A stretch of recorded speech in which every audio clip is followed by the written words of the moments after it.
In Los Angeles at the 2021 SVG Esports Production, Brandon Costa from Sports Video Group. Happy to be joined by Jason Baker from Do Not Peak Entertainment. Jason, you moderated a really interesting session about the role of the observer in an esports production. Now, for those in the audience who maybe don't know what an observer is, having had the opportunity to learn about it over the past handful of years, it's one of the more fun and interesting jobs in all of sports production, just selfishly in my own personal opinion.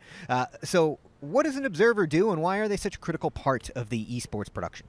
Well, they're your in-game camera person, and unlike traditional sports, I mean, they're not fixed in any location. They can go in eyes of any player that's on the screen. They can follow them behind them. You can go wide, you can go tight, and so you have an endless amount of options. So the idea of an observer or even an observing team is just to set up kind of that give and take and that attack and release of those big moments. You know, you get the guy that's sneaking up behind somebody else. You don't want to just cut to the person behind them. You want to watch that guy slowly. You want the audience to get with you and go that, oh, and that's really your job as an observer, is to build that tension, and then you get that payoff, and you just do that over and over again. Your job is to show the big moments that define the game. Yeah, and in a traditional stick and ball sport, you've got a very finite space that you're working with, where there's probably only one action, in most sports anyway, occurring at any given time. Like you said, it seems so overwhelming to think that literally, you know, every competitor on a map needs to be accounted for in some way. You made a great analogy where you're like, imagine if you just didn't capture like the big event at the that big play at the Super Bowl. Very realistic in esports with so much going on the screen at once. Yeah, hopefully you have great replay tools to cover you in those situations, but it can happen. I mean, a great team is going to minimize that, and the people with experience sitting there observing are going to completely, hopefully, get rid of it. But it is endless, the amount of things that can happen, because there's not one football. There's 5 footballs. There's 100-mile wide fields. Right. Like there's like little corridors that people are hiding under. So you have to be aware of what is important that's going to happen next. And you need to let the audience know that this is important and this is going to happen next. So what skill sets do you find valuable or core, essentially core, to being a good observer?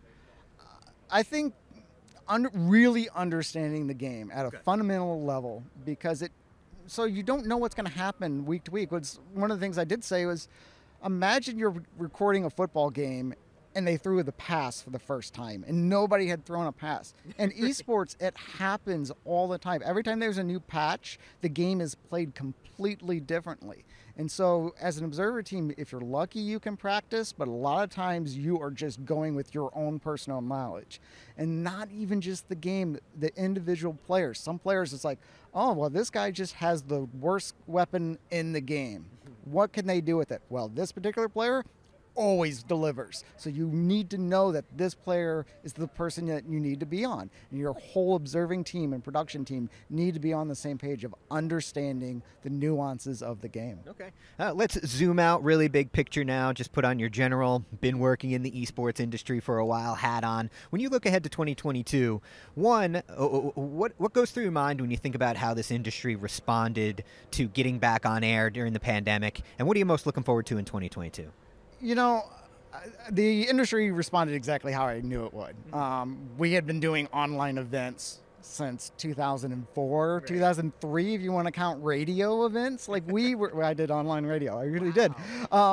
We were so used to working that way that it was not a big shift. Yeah, when you have these big fancy productions and you try to scale them down, it's a little bit bigger deal, and you get worldwide broadcast and transmission that you need to scale in. But for the most part, all the observers and even the talent are already comfortable working remote. They're like, we feel like it was a time machine for us. It was like, oh, we're going to just do what we used to do. Sure, yeah. And where like you're watching the news and they're like, I'm broadcasting in my house, what to do? And it's like, well, that's what I was doing 10 years ago. Yeah, big right. Deal. Right. So that's, been really fun, just watching us just overcome and just keep on moving. When you have, the next year, I really think remote production is just going to grow and grow. People have seen, well, it can be done. It can be reliable. You can do a high-class product. So like observers, maybe not all from home, but maybe from a central studio location, but not flying them to a new city every week. Because that is just, you got jet lag, you have the setup time. To get all your observing PCs and computers just set up and working could be 12 to 20 hours just on that setup alone.